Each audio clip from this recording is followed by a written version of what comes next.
Hi, I'm Kirk. I'll be talking about communicating with creatives. First, I'd like to give you an idea of who I am. I was the first full-time researcher on the dearly departed Stadia, where I, as well as some of the other smart folks in the room, worked on aspects of the gameplay experience, such as playability under different network conditions and controllers. Following that, I joined EA, where I built a team to support Respawn, scaling up after that to support the Battlefield studios as well. We shipped some really cool titles that I'm really proud of, including Jedi Survivor, which just launched. It's really good.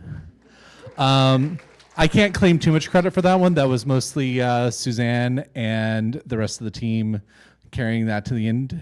But I will bask in their reflected glory. Most recently, I've been scaling up Bungie Research, which is Bungie's player and consumer insights research arm.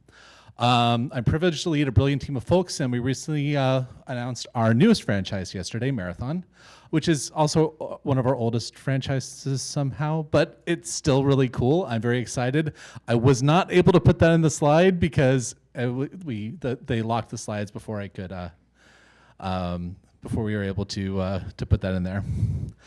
In addition to those jobs, I've spent time in Facebook and mobile gaming, which was an experience, online dating, which is probably the most interesting year of my professional life, and Microsoft, where I spent time contracting on Halo and some of their European titles with the brilliant folks there. So it's safe to say that I've seen things. In all seriousness, being a researcher involves some serious highs as well as some serious lows. What our experience looks like, and I'm going to do, I'm going to pause for a second and describe what's on each title because of accessibility. This is a picture of Roy Batty from Blade Runner, right before he does all these things disappear like tears in the rain, you know. So anyway, being a researcher involves some serious highs as well as some serious lows.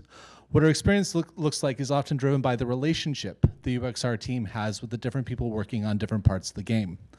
Lainey talked a little bit about this with building an insights community. This is very much in the same vein as that. I've frequently seen stakeholders in one part of an organization really take to research and really use it and know how to understand how to use it, while others will ignore it entirely or fight back against it or otherwise not use it. And so in this slide, we have a picture of our friends Sisyphus and Boldy from Hades. It can almost feel Sisyphean at times to be dealing with this over and over again, especially over the course of a long career where you see the same problems happening over and over again and at different companies, and they just never seem to be really fixed. But when we succeed, it can be incredibly rewarding. So today, I'm going to talk about some principles I've found over the years that have helped me work better with creatives and have contributed to the repair and massive improvements of relationships between research and dev.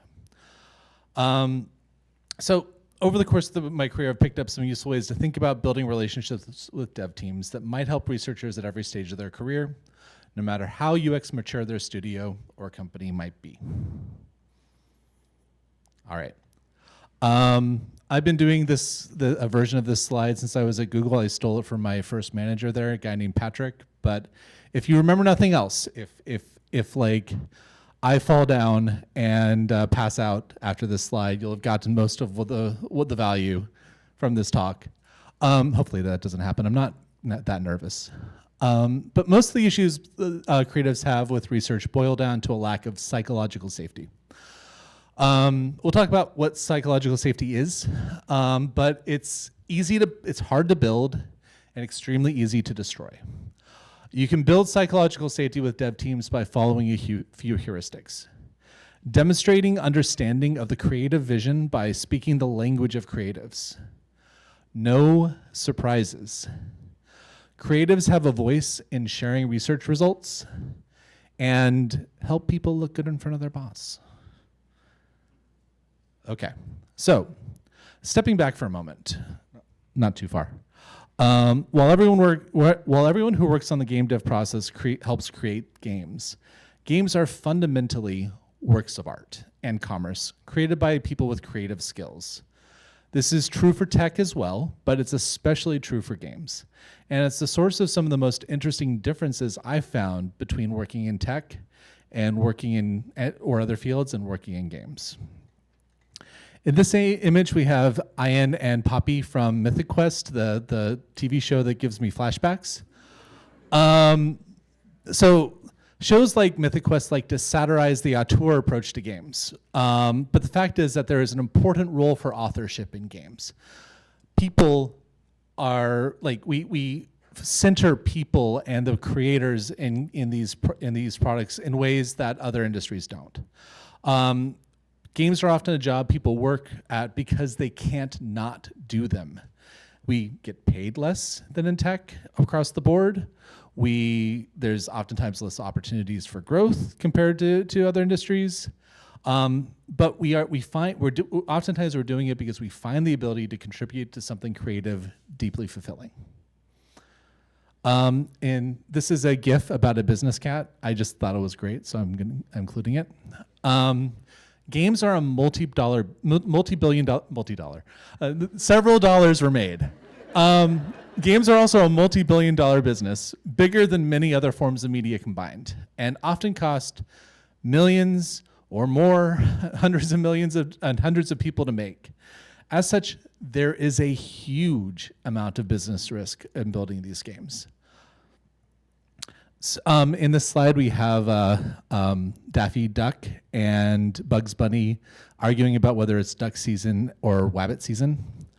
And this is meant to symbolize the tension between creative and business needs. And this is a hard one for most people in the industry to balance. And depending on the studio, sometimes decisions are more creative-led. Sometimes they're more business-led. But there's always this tug of war between these two needs of doing something creative and doing something that meets business needs. And ideally, you do both. And the really successful companies do both. But figuring out, like knowing ahead of time whether you're going to do both, that's where the arguments come in. And this is, I think, Road Eldorado, but it's two guys saying both is good. This tension between creative and business needs is a hard one for most, my notes are bad. While research lives in both of these worlds, it's harder than it sounds to close the gap between them. And the stakes are often really, really freaking high. Creatives are looking for ways to make sure the art they want to make gets made with integrity. Business folks are trying to reduce risk in an inherently risky field. And when we get it wrong, games can get canceled, people can lose their livelihoods, lose their jobs. We're seeing examples of layoffs happening in our field, like right now. The stakes can't be higher. So it's really important to understand why people on both sides care about this as much as they do. It's easy to say like the business people are bad, right? But the business people are trying to keep the company going, trying to keep everyone still employed, trying to make sure the game makes enough money to support itself. So yeah, but on both sides, the stakes are extremely high. In this picture, we have somebody saying no thanks. I forget the actor's name right now, but he's Gene Wilder. Thank you. I appreciate that. So why are creatives sometimes resistant to research? So I asked some of my former coworkers I've had the pleasure to work with over the years to share some quotes about the issues they've had working with research. I've anonymized these people to protect the innocent and the guilty, and sometimes the guilty was me. But the issues they brought up are extremely real and I think worth raising. So we're going to go through each quote, and then I'm not going to spend too much time digging into the reasons behind it, but after that we're going to talk about the heuristics and come back to these quotes. Research is often weaponized against the people making a game. This isn't because research is the one wielding the knife, but research can be the knife that kills projects. This was said by an executive producer.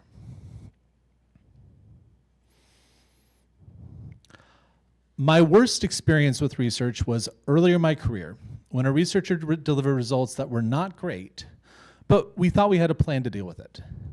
The issue came when they were talking to a VP and they were much more candid about the state of the feature than they were with us. Research sometimes doesn't understand why we've made the decisions we've made, and it can be infuriating to sit across from a PhD with no games experience, recommending you try an approach you rejected in prototype. I once had an experience when I came to a research report out, and it felt like suddenly the entire world was coming down on my team's work.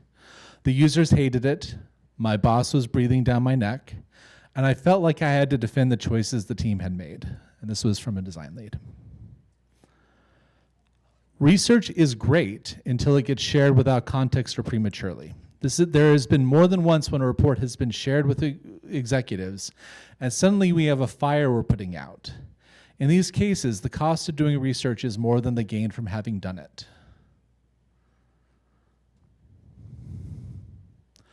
So these are kind of grim stories, right? This is where things have gone wrong. And what do all of these stories have in common? Anyone have any guesses? Breach of trust, I like that one. Any? Communication. Sorry? No, it wasn't you. And if it was, I wouldn't tell you. That you think they were being attacked. All these boil down to psychological safety. So all the things you talked about are elements of this concept of psychological safety. So psychological safety is usually used in terms of individuals within teams. It's an industrial organizational term. And the quote that I found that I liked best about it in this context is a shared belief held by members of a team that the team is safe for interpersonal risk-taking. And this was Amy Edmondson. And we have a picture of a protocol droid running around saying, "Be afraid, be very afraid," which, yeah.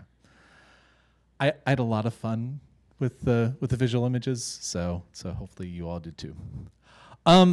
So this applies between teams as well. Different studios, organizations have different amounts of psychological safety on a grander scale. And my added notes didn't get in here. I'm gonna wing it. All right. So the consequences of a failed launch are already high to game teams. People may lose their jobs in large number if a game team doesn't perform as expected. And from the business end, business leaders are trying to make a call about whether it's a good investment to keep putting money into a project. And dang, now I'm a little off my game now because I'm like slides are wrong. We can do this. So in this image we have a picture of a guy pointing at the camera saying improvise, adapt, overcome. Research can do little about psych safety at an organizational level, but we have to navigate the consequences of it. Like if you're at a large publisher and this publisher has antagonistic relationships between the central teams and the dev teams, research isn't going to fix that. There's no way we can fix that. We just have to live with the consequences of that and figure out ways to work through that. There are lots of ways to do that, but we'll talk about some of them. And what research can do is make sure that the risks of engaging research are better managed by keeping psych safety in mind. So there's a missing slide here that I added. So if we go back to this here, like what is psychological safety? It is if we're going to redefine this for our field or for psychological safety is a shared belief held by people in an organization that working with them, it's safe to take risks in working with these people. And it was not nearly as smooth as I hoped it would be, but we will adapt, improvise, adapt, and overcome. All right, so one heuristic in terms of how we think about this is speaking the language of creatives. Laney already talked a little bit about this, about getting to know the teams, talking to them, playing the game, making sure that you're conversant. But remember the quote about making recommendations that have already been rejected in a prototype? This is a great example for a couple of reasons. One, when I dug further into this situation, I found that the designer didn't necessarily disagree with the findings that led to the recommendation itself, but fixated on the fact that the specific recommendation showed that the researcher didn't understand why they had made the choices they did. It's important for a researcher to provide findings that are relevant to the context in which the research has happened. So read your documentation, talk to designers, talk to producers, understand the history of what has come before. So come to projects with curiosity, and we have a little rover that could. Curiosity there as our visual aid here. The first way to do this sounds simple. Like I said, come to projects with curiosity. Ask questions about what happened before. Dive into the documentation and look at old designs. Ask why they were changed. Your best bet at giving useful insights for the game team is to understand the vision they are trying to achieve, what things have happened, what things they have tried to achieve that vision, what hasn't worked or has been rejected. Is there weird feedback? I thought I heard. Okay. Interesting. So in this next slide, we have this felt timely. Dev team at Stand Up, creative director who just played Tears of the Kingdom. So yeah, the next heuristic here is to understand the game and the competitive space in which it belongs. There are some people who believe that researchers don't necessarily need to be gamers to be good researchers. We've had this conversation in the Discord. I agree with this to a point. You don't have to be a hobbyist. Even if a researcher doesn't enjoy gaming or identify as a gamer, to be effective, they do need to be conversant in games in general and the game and genre they're working on in particular. I am terrible at PvP games and I don't play them for fun. Over half my career has been spent working in PvP games.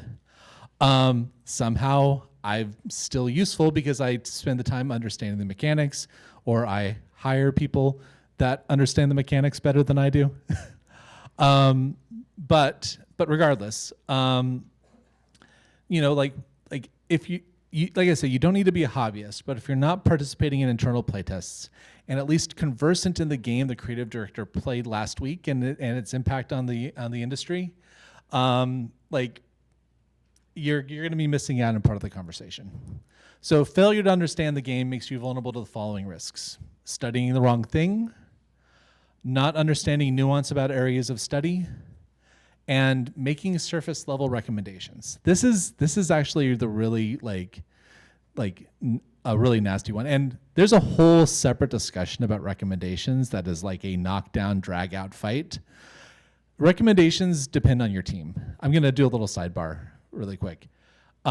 Recommendations are something you need to be very careful about. And because they're very hard to do wrong. Sorry, they're very easy to do wrong and hard to do right. And the consequences for getting them wrong is you look like an idiot. So you have to be very sure and have a very strong relationship with your team to give recommendations. And you need to be humble and be willing to caveat and ask lots of questions. Okay, next we have a picture of an asteroid flying towards unsuspecting planet Earth. So just as important to understanding games is understanding how games are made and the impact our findings can have on schedules.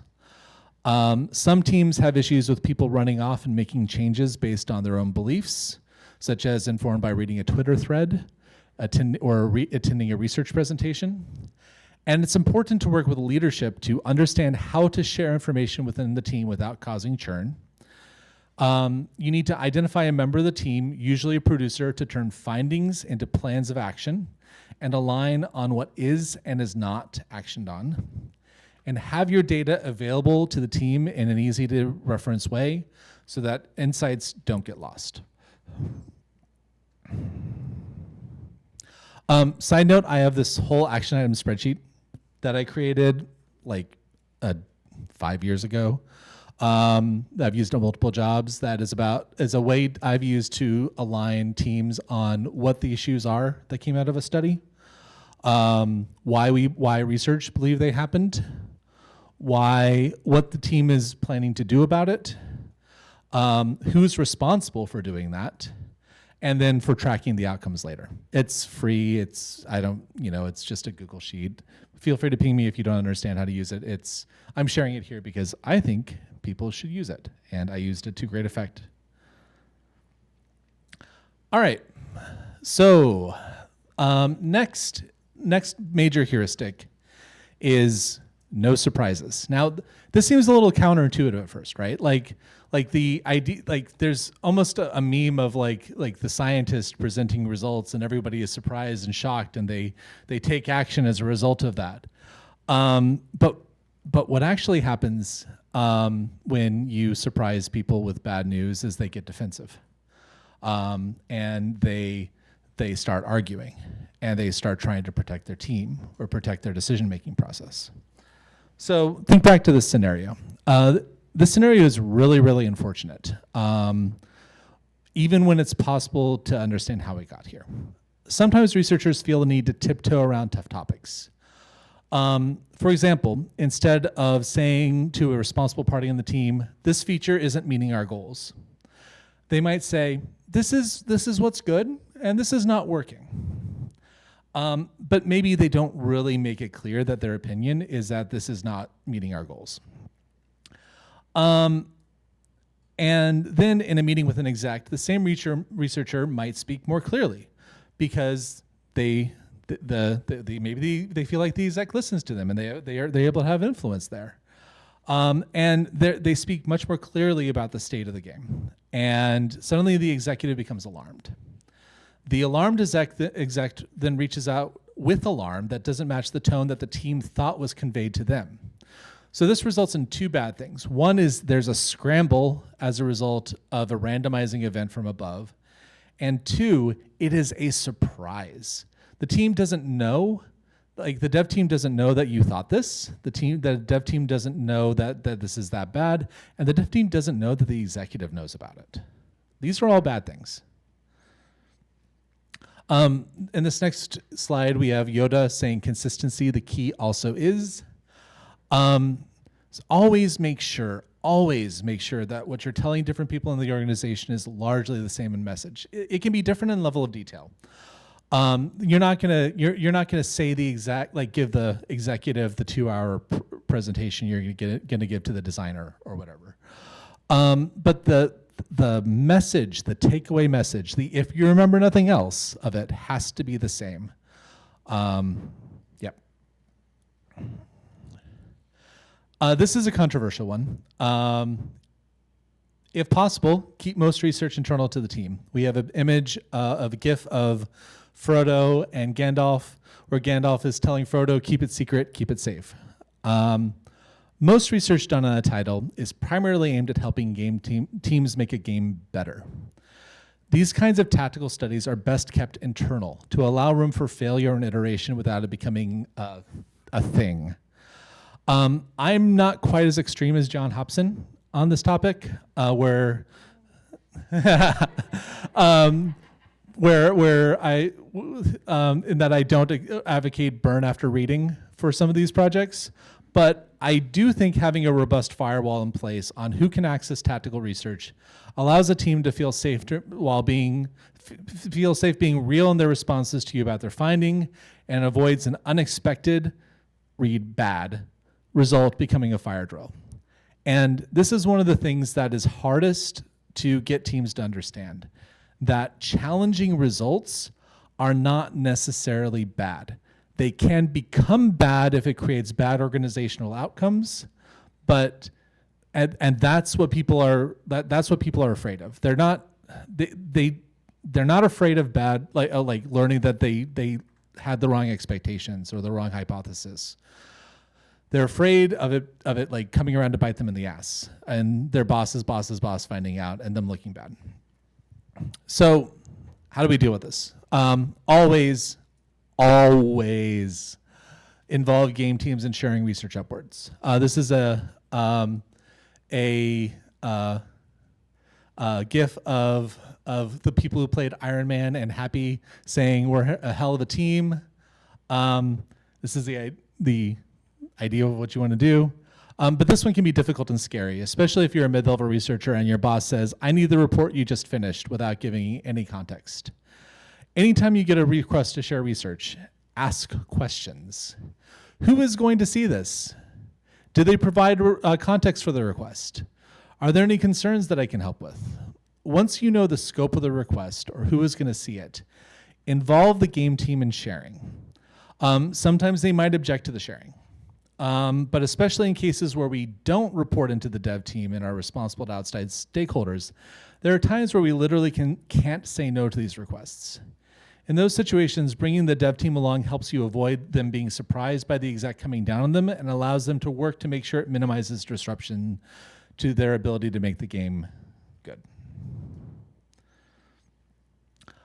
This is Heath Ledger as the Joker saying, because it's all part of the plan, over-communicate your plan and update whenever the plan is at risk. So there's this bit in The Dark Knight, and this is really stuck with me. Like, maybe that's a bad thing, but this bit has stuck with me where the Joker's monologuing and being evil and explaining that he maximized chaos by making people expect one thing and violating that expectation.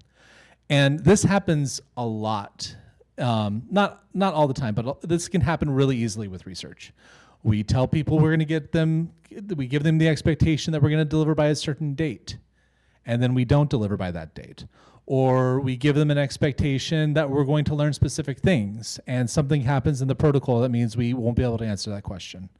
Or we tell them we're going to bring in specific people, and it turns out it was hard to recruit those people, so we didn't get those people, and we weren't able to cover that audience. So we can use this principle, but in the opposite direction, we can use it for good. In working with stakeholders, hopefully without the chaos. We set clear expectations. We communicate early if those expectations are at risk. If things go wrong, we own them and we come back with a new plan. A good example of this was sorry, I had stories about each of these examples, like in my new deck, and you know what? I'm just gonna get my phone out because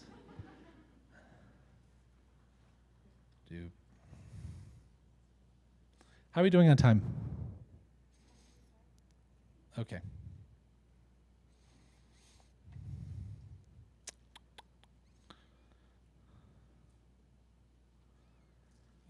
That's too much work. All right. So as a side note, there's a valuable book to read called Radical Candor. Highly recommended. So it's really good about like just how to communicate clearly. Next, help people look good in front of their boss. This isn't as gross as it sounds. You're not like, our job isn't necessarily to make people look good in front of their boss, but helping people look good in their boss makes them more likely to want to collaborate with you. So let's get back to this example here. I once had an experience when I came to a research report out, and it felt like suddenly the entire world was coming down on my team's work. The users hated it, my boss was breathing down my neck, and it felt like I had to defend the choices the team had made. So this topic is related to the previous one because it's also not about surprising people, but there's enough of a specific flavor to it that it's worth calling out on its own.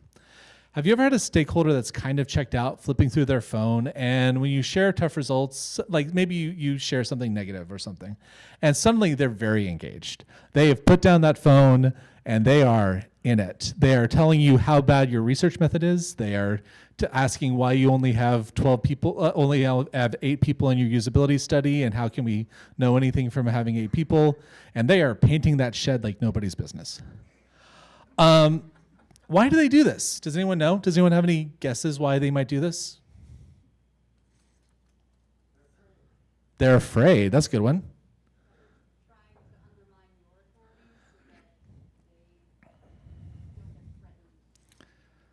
Yep. They're trying to undermine your authority so they don't get threatened. I'm just repeating that so people at home can hear you. Yes. They have no context going into the meeting. Good one.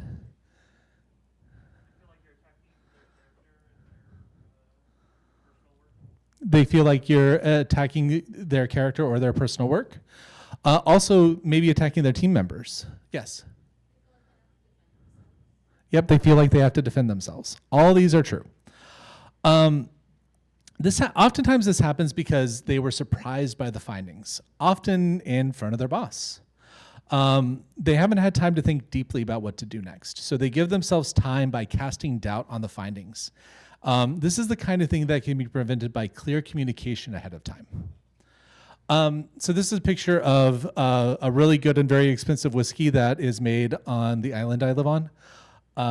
It's very good, but it's also very expensive. I don't have it. When I was at Google, there were results that might be classified, and there were results that might be classified as bad news. I used to grab a bottle of whiskey or other beverage if they weren't drinkers, and went over to their desk. And it got so bad with when people saw me coming with a bottle, they laughed and they were like, "Lay it on me." And it was an instant icebreaker, and it helped to put us in problem-solving mode. Most times we didn't even crack the whiskey. But regardless, direct stakeholders should never be surprised about results coming out of a study.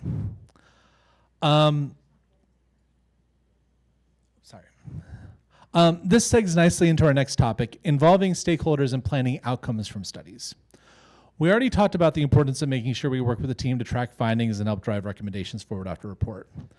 Recommendations, we already talked about being a controversial topic, but I'm not going to talk about recommendations here. I'm going to dodge that by saying instead of making recommendations, you invite stakeholders to contribute what their plan is. Let me give you an example of how this worked. So there was one situation where there was a product that we were launching. And we had done some usability testing on it and some in-depth interviews involving it. And we discovered that one of the business goals that were associated with this product were at odds to a good user experience. Like the business goal would require the added addition to the flow where people would go out to another website, do some things that they didn't understand, then come back to the original website. And it was all sort of like to just check off corporate synergy stuff. There was no user goal that this was serving. And this came out really clearly in the study. And so I went with my whiskey to the product manager.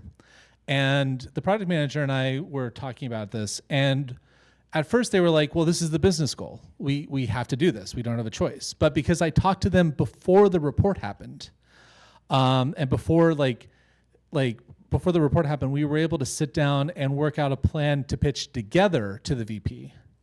And then instead of me coming up and saying this is bad, and the PM saying, well, we can't change it because of the business goal, the PM and research were united in a message of this needs to change and this is how we're going to do it. And this image on the screen, for those who can't see it, is a picture from Captain Planet, Let Our Powers Combine. Okay, so if you remember nothing else, most of the issues creatives have with research boil down to a lack of psychological safety.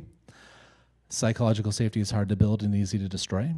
You can build psychological safety with dev teams by following a few heuristics. Demonstrate understanding of the creative process, no surprises, creatives have a voice in sharing research results, and help people look good in front of their boss. I have time for Q&A if people have questions about this, but if you also want me to get off the stage, I can do that too.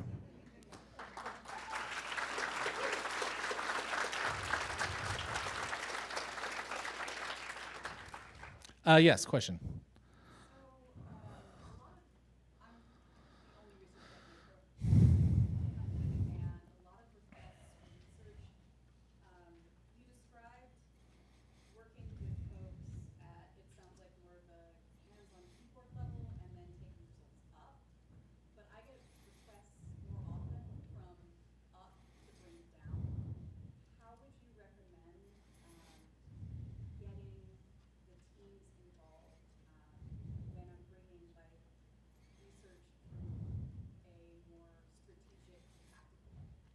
Okay, so the question was, how do we bring research like we talked about how we take research from tactical level up to executives, but how do you take like strategic level research or findings and bring it down to the tactical level?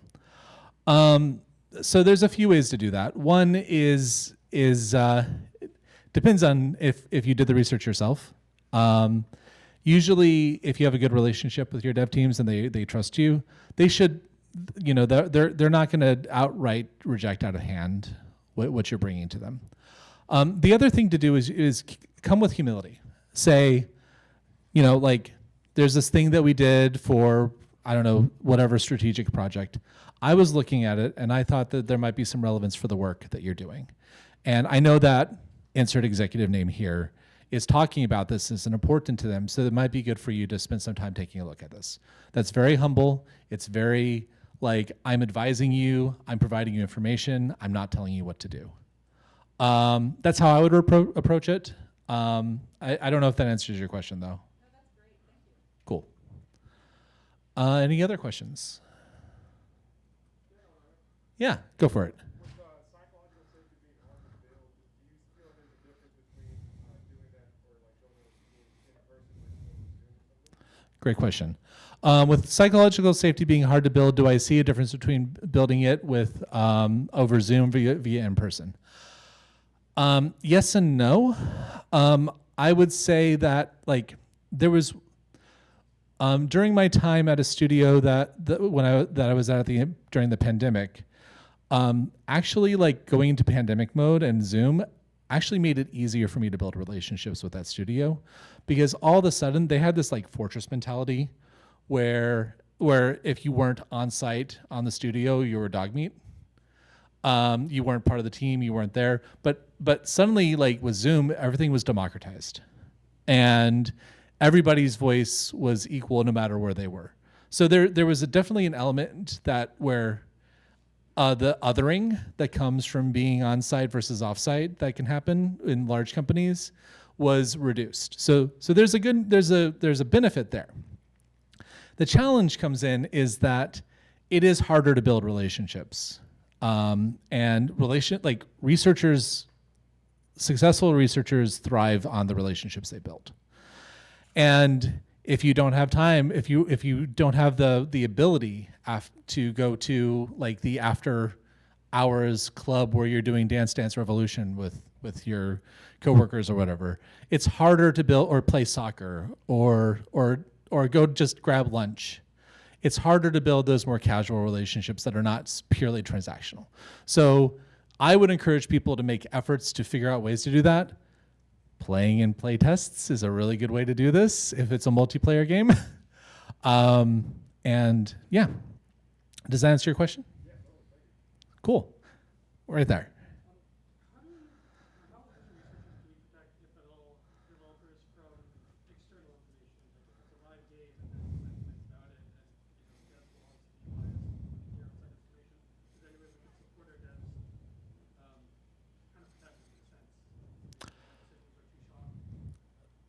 I'm not sure I understand the question. Let me rephrase, and you can tell me if I'm wrong. You were saying, how do we protect devs from bad outside information like community reaction? Yeah. You don't, in my opinion. I think I think good devs will say that they will take feedback from everywhere, and that part of their job is to figure out what to do with that feedback.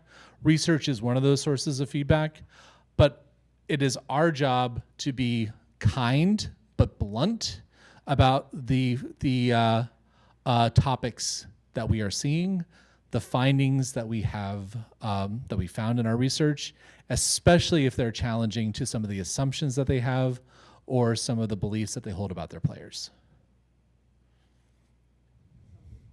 Sorry? Okay, cool. Anything else? Oh, over there, James.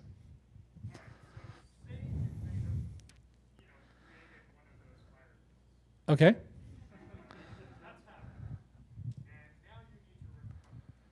Okay.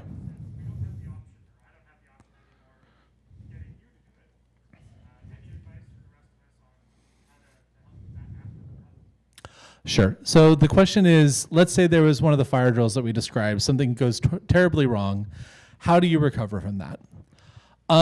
There are a few different answers, and I have a different answer based on whether I'm wearing my manager hat or whether I'm wearing my researcher hat.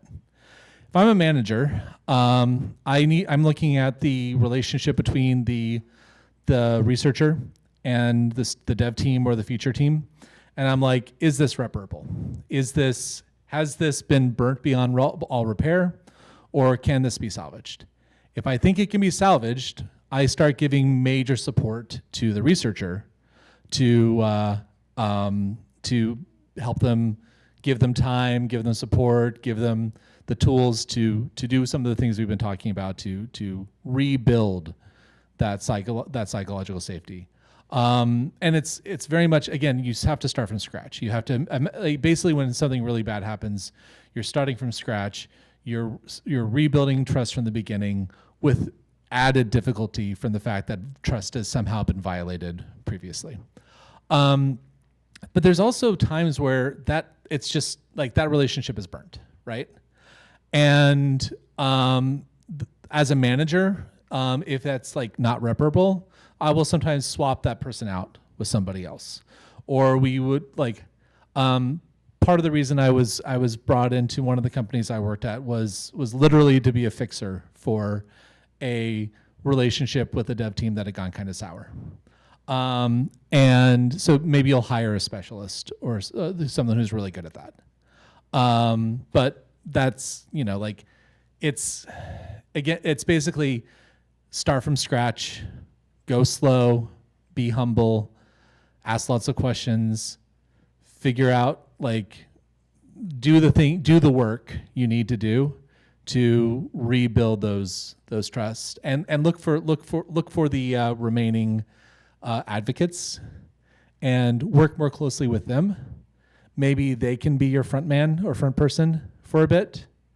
But yeah, so again, different answers depending on whether I'm thinking as a manager or a researcher. Where's the line between psychological safety and maintaining that, but also holding them accountable to fix the problems identified? Great question. What is the line between psychological safety and being nice to developers and holding them accountable? Well, psychological safety isn't about being nice, necessarily about being nice all the time. Has anyone here heard of toxic positivity? Toxic positivity is when everybody is so nice and nothing meaningful is said at all. And that's like the exact anti-vision of what I'm talking about here.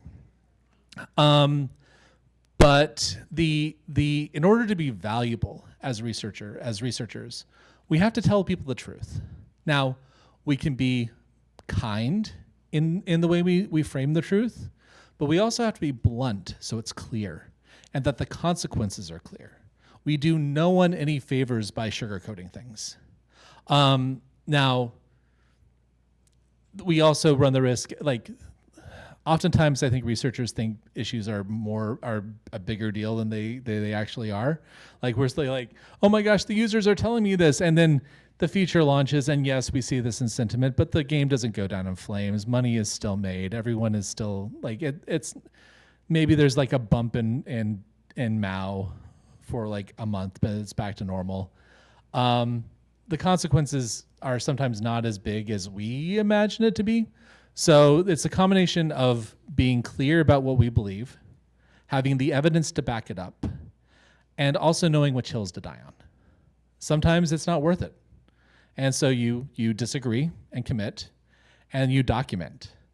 And if and when it is one of those areas where you called it correctly and they were wrong, you very kindly be like, yeah, that thing that we talked about last month.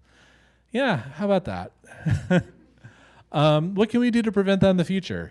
How can I work more closely with your team to make sure that they have the information they need to take action on the findings that we have? So yeah. Does that answer your question? Cool. Oh, yay. Thank you, Natalie. this question.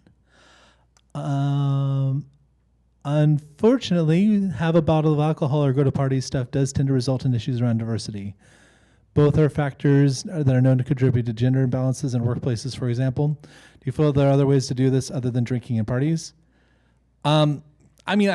So full context, like that's a really good criticism. And it's one of the reasons I don't take bottles of alcohol to work anymore.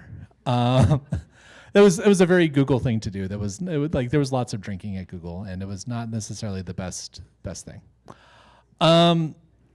But I would say that like the point of the alcohol in that example was it's an icebreaker. It's something that you all can talk about that gives you a chance to like disarm them and provide a positive valence for your presence rather than, oh, this person is showing up. They're the specter of doom and bad news. Whether maybe you're the candy person, or maybe you're going to show up and talk to them about sports, or you find some other connection point with them, and the whiskey not for everybody. Also, probably not for now. I am so happy we're having a non-alcohol event tonight. This is great. But the other thing is that like, I think because our job as researchers is in part to build relationships, you need to find ways to build relationships. Now, maybe you have different ways of building relationships with people, maybe, but I think that being able to do that is critical to being successful. So, yeah. Anything else? I'm free. All right. Thank you, everyone. Appreciate your time, and thank you for listening to me.